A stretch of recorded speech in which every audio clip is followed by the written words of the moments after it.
E estendeu Abraão a sua mão e tomou o cutelo para imolar o seu filho. Mas o anjo do Senhor lhe bradou desde os céus e disse: Abraão, Abraão. E ele disse: Hineni, eis-me aqui. Esse é um dos momentos mais dramáticos do livro de Gênesis, quando Abraão está no alto do Moriá, pronto a sacrificar o seu único filho, Isaque. E o Senhor o impede. E aqui o texto diz que no monte do Senhor se verá. Não é se proverá, mas se verá. Iré. Jeová iré. O Senhor verá. A partir de ver, o Senhor vai agir das mais diversas formas. Eu quero ressaltar que a aliança do Senhor com Abraão não foi uma aliança condicional. Alguns confundem um pouco a aliança mosaica com a aliança abrâmica. A aliança mosaica é uma aliança condicional. Se atentamente ouvides a minha voz. Não é o caso da aliança abrâmica. Vamos lembrar do sacrifício exigido por Deus a Abraão dos animais. Quando aqueles grandes animais foram partidos no meio, 3 grandes animais, 2 pequenos animais para o início do sacrifício, depois 3 grandes animais partidos em metades. Aquilo ali significava que 3 pessoas fariam uma aliança, e fariam uma aliança com o peso de morte, no caso de a descumprirem. Ali estava Abraão, ali estava o Senhor. Quem mais estaria para ser essa terceira pessoa? E mais, uma vez partidos os animais, depois essas pessoas teriam de passar pelo meio das metades. E isso não acontece com a presença de Abraão. Abraão protege os animais, mas aquele que passa pelas metades dos animais feridos é o próprio Senhor. Ora, queridos, isso não faz sentido segundo as práticas de aliança daquela região, a não ser que 3 pessoas tenham passado ali. E nós, de forma trinitariana, acreditamos que isso aconteceu.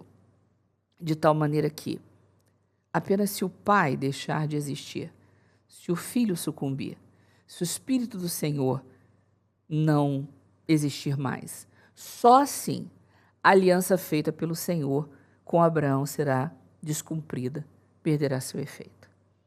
Então, como o Senhor é eterno, não há maneira dessa aliança ser violada. E essa aliança envolve a descendência, envolve o Salvador de toda a terra e envolve a posse da terra. Essas coisas, irmãos, são invioláveis, não foram substituídas. Elas permanecem até hoje sob o próprio aval da existência do Deus eterno. E essa aliança abrâmica permanece até hoje, permanece sobre a descendência de Abraão. Não há uma substituição, a igreja não substitui isso.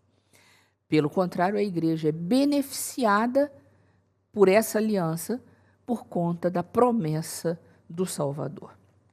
Nós temos aqui, no livro de Gênesis, também alguns aspectos importantes em que nasce Isaque, em que Isaque não é ofertado porque o Senhor providencia um substituto, em que Jacó vai encontrar uma mulher nas terras dos seus ancestrais. E eu queria ressaltar aqui o papel de Raquel, tida muitas vezes como uma mulher idólatra, como uma mulher que cometeu erros muito graves na saída da casa dos seus parentes, mas eu quero ressaltar a fé que essa mulher tem em seguir esse homem, em ser ferida em todo o seu direito como filha, tanto ela quanto a sua irmã, pois entre os arameus o costume não era que o noivo oferecesse um dote para a noiva, mas a noiva deveria oferecer um dote para o noivo, pai da noiva, no caso, um dote, uma serva e outros pertences. E isso não é feito, Labão não providencia essas coisas. E Raquel tem aqui um senso de justiça que ela mal utiliza, mas que precisa ser ressaltada. Ela sabe que foi lesada, ela sabe que o seu pretendente foi enganado, e ela tenta corrigir isso de forma humana. De que maneira? Ela traz consigo, ela carrega consigo os terafins da casa de Labão. Para os arameus, possuir os terafins significava possuir as escrituras das terras. Então, aqui o que importa para Raquel não são os ídolos como objeto de culto, mas os ídolos como escritura de propriedade das terras, às quais ela e a irmã tinham direito. Então, ela carrega essas escrituras com ela e procura escondê-las. Mais tarde, nós sabemos pela história, Jacó vai abrir mão disso, vai sepultá-los, eles estão seguindo para uma nova vida.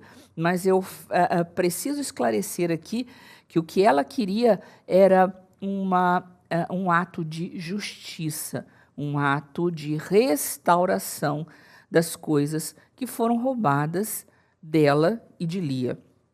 Ora, em toda essa circunstância e em toda essa história, nós vemos que Deus ia levantando os príncipes do seu povo. E o encontro entre Labão e Jacó é extremamente instrutivo e merece uma análise teológica, porque é um resumo de vários tipos de aliança que se fazia naquela ocasião. Qualquer um dos atos feitos por esses dois homens nesse derradeiro encontro, teria valido como um documento formal em cartório. Mas como não havia confiança mútua, eles fazem vários tipos de pactos. Eles erigem coluna, eles erigem um montão de pedras. Esse montão de pedras, inclusive, acaba tendo um significado muito grande, porque Labão olha o montão de pedras e diz, Iegar Saaduta. E Jacó olha o montão de pedras e diz Galeede. Iegar Saaduta significa montão do testemunho. Galeede significa montão do testemunho. Apenas um fala em aramaico e outro fala em hebraico. É interessante que depois de 20 anos de convívio, eles deixam claro, somos dois povos diferentes, falamos duas línguas diferentes, seguiremos caminhos diferentes. Um outro termo que é usado aqui, que é muito forte, é mispá. É um termo que Labão usa. Mispá é justiça, é testemunho. Sim, mas ele concentra um significado maior no sentido do Oriente Médio. Ele significa dizer, erga-se o Senhor como coluna e torre de justiça entre mim e ti. Vigie o Senhor entre mim e ti. Então, são várias alianças aqui, alianças que valem a pena, que merecem receber um estudo. Vemos aqui depois o nascimento de José, a experiência de Judá e Tamar, também algo muito forte na história de Tamar, porque ela sofre uma série de rejeições, e alguns, lendo o texto, mas talvez sem prestar tanta atenção, colocam Tamar como alguém que se disfarçou de prostituta para poder se relacionar com Judá. E o texto não diz isso. Ela se encontra num lugar que é um entroncamento, existe até hoje na região próxima a Tímina, e Judá a toma por prostituta. Na verdade, ele vê aquilo que ele queria encontrar. Ele a toma por prostituta. E Tamar, então, decide não esclarecer a situação. Talvez aí tenha havido erro ou não dela, não estamos aqui para julgar, mas ela não se disfarçou de uma prostituta cerimonial. E quando ela pede o cajado, quando ela pede o cordão, que era um cordão feito pelos líderes de tribos com seus próprios cabelos e com uma insígnia da tribo sobre a qual lideravam, e o anel de selar, ela está pedindo os documentos básicos de um homem naqueles dias. Era como se Tamar estivesse pedindo a carteira de identidade, o CPF e o título de eleitor. E com isso fica caracterizado que a sua gravidez vinha da ação de Judá. Então ela foi inteligente, ela estava ciente daquilo que ela estava fazendo, e assim ela obteve a descendência, e através dessa descendência nós sabemos a glória que veio no futuro. A ida de Jacó e de sua família para o Egito, a sua morte e a bênção sobre os seus filhos está bem registrada, e depois nós vamos entrar no segundo livro, o livro das saídas, o livro de Êxodo. Alguns dizem 400 anos no Egito, outros dizem 430 anos. Há alguma discordância na Bíblia, irmã Sara? Não há. Apenas, quando se fala em 400 anos, estamos falando de 400 anos de escravidão, 400 anos de sofrimento. Se formos contar também aquelas primeiras décadas em que o povo era conhecido de Faraó, em que havia um Faraó favorável à presença dos hebreus no Egito, então nós vamos somar 430 anos.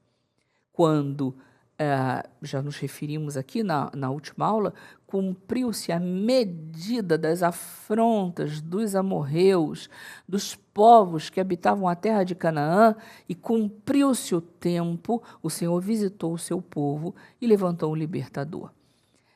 Uma ressalva precisa ser feita aqui ao papel das mulheres, das parteiras, Sifra e Puá, muito provavelmente pelo número de hebreias.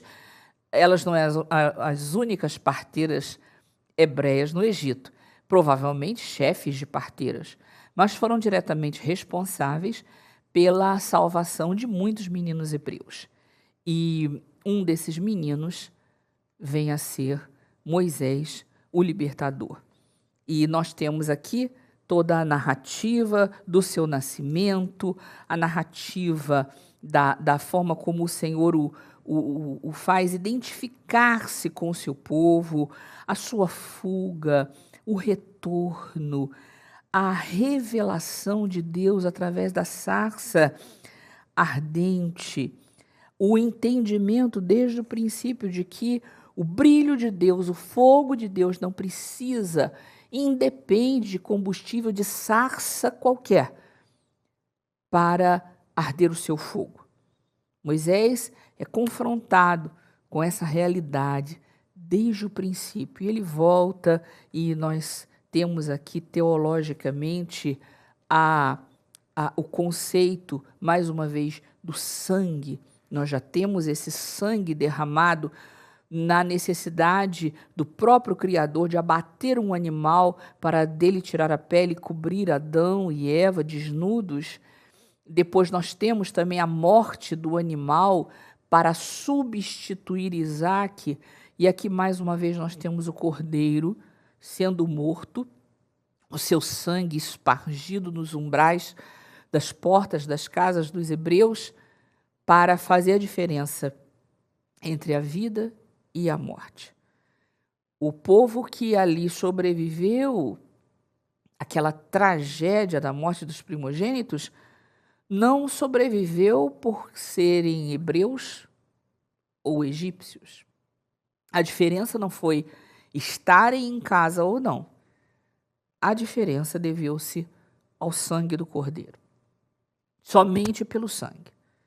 Somente pelo sacrifício do Cordeiro puro, sem mácula, suas vidas foram preservadas. Pelo sangue do Cordeiro, portanto, a diferença entre a vida e a morte é estabelecida.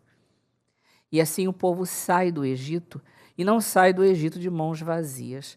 Interessante que, adentrando o deserto e mesmo sem saberem a proposta do Senhor para eles, no decorrer da caminhada, no tempo que se seguiria, o Senhor preparou tudo aquilo que um dia iria requisitar para a construção do tabernáculo. Eles tinham com ele a ônica, eles tinham o estoraque, eles tinham o gálbano, eles tinham o incenso, tinham a mirra, tinham púrpura, tinham tecido de linho puro. Tudo isso eles trouxeram do Egito. Eles carregaram com eles, porque o Senhor trouxe um temor no coração dos egípcios, de tal maneira que o povo entregou presentes. Eles não saíram vazios. E no decorrer da caminhada no deserto, o Senhor transformou aquele grupo de pessoas numa nação estabelecida, organizada. Não era mais um bando de pessoas, mas um povo estruturado. E 2 pessoas foram muito usadas no processo de construção de um projeto que o Senhor estabeleceu, que foi o projeto da construção do tabernáculo. O Senhor disse para fazer o tabernáculo, e é muito interessante porque ele não diz, construam um tabernáculo e eu vou morar no tabernáculo. Não, ele diz, construam um tabernáculo e eu morarei no meio de vós. É como se alguém dissesse, construa uma casa para mim e eu vou morar com os pedreiros que construíram a casa. Porque o prazer de Deus não é ter uma casa, até porque construção alguma na terra o pode conter. Na terra, nos céus, nada o pode conter. Ele é o Todo-Poderoso Deus. Mas o prazer de Deus é morar no meio de um povo que obedece às suas determinações.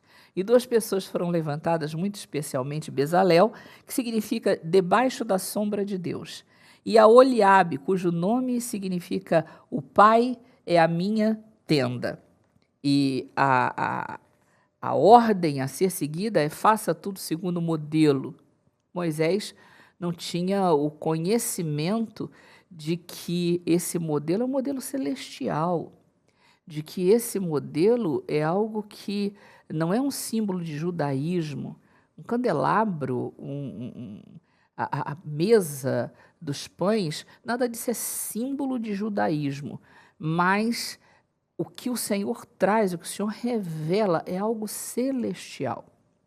Por isso havia uma necessidade de seguir estritamente o modelo. Tudo ali está cheio de significados. Eu sei que alguns interpretam o tabernáculo como algo que aponta para a igreja.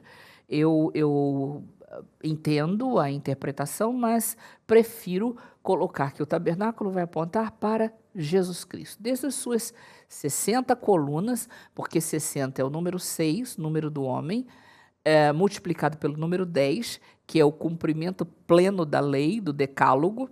Então, 60 colunas em madeira de acácia, nascido da terra, revestido em sua ponta de prata, que é o símbolo da redenção, e na base de cobre ou bronze, o termo hebraico é o mesmo, para cobre ou bronze, símbolo do sacrifício. Até as cortinas e o incenso totalmente entregue, totalmente queimado, e os pães e a luz do mundo, tudo aponta para Jesus. Certamente o aluno já terá tido a oportunidade de fazer um estudo tipológico do tabernáculo. Eu ressalto aqui a questão teológica. A primeira cortina do tabernáculo, aquela que separava a parte externa do início da área do tabernáculo, chamava-se Derer, que significa caminho. A segunda cortina, que separava o lugar comum, já no interior do tabernáculo, para o lugar santo, chamava-se Emet, que significa verdade, fidelidade. E a terceira cortina, que separava o lugar santo do lugar santíssimo, tinha o nome de Haim, que significa vida. Quando Jesus diz de si mesmo, Ani haderech haemet vehahaim, eu sou o caminho, a verdade e a vida. Ninguém vem ao Pai, senão através de mim. Ele está se posicionando como único e exclusivo caminho para a presença gloriosa do Deus Todo-Poderoso. Ele está se definindo como o acesso à presença de Deus. Assim, no deserto, mais uma vez, o Evangelho é revelado. O caminho do Senhor para restaurar a comunhão perdida entre o homem e o seu Criador é apontado em todo o simbolismo do tabernáculo, em suas cores, a cor púrpura, que fala da divindade, e eu fico imaginando o pavilhão de Judá na frente daquele povo caminhando, um pavilhão com fundo púrpura e com o desenho do leão, símbolo também da realeza. E após 3 tribos, mais um pavilhão, mais uma bandeira, dessa feita em fundo vermelho com um bezerro ou um touro, símbolo do servo sofredor, do animal que dá o seu sangue para a redenção. Mais 3 tribos passam e nós vamos ver um pavilhão que é todo de fundo branco, com a figura de um homem justo, inteiramente justo, puro, santo, e mais 3 tribos, e as 3 tribos finais, então, encimadas por um pavilhão de fundo azul com uma águia, declarando ser essa pessoa revelada Deus. E aqui nós temos a revelação do Senhor Jesus, aí apontado como rei, como servo sofredor, como homem justo e como filho de Deus. Israel não apenas caminhou no deserto, Israel desfilou no deserto o evangelho eterno. E se você vê um paralelismo entre essas figuras e as figuras que estão junto ao trono de Deus, isso não é coincidência. O evangelho, ele está revelado desde o trono até o ser humano que é pó, que é homem, que é feito do barro da terra.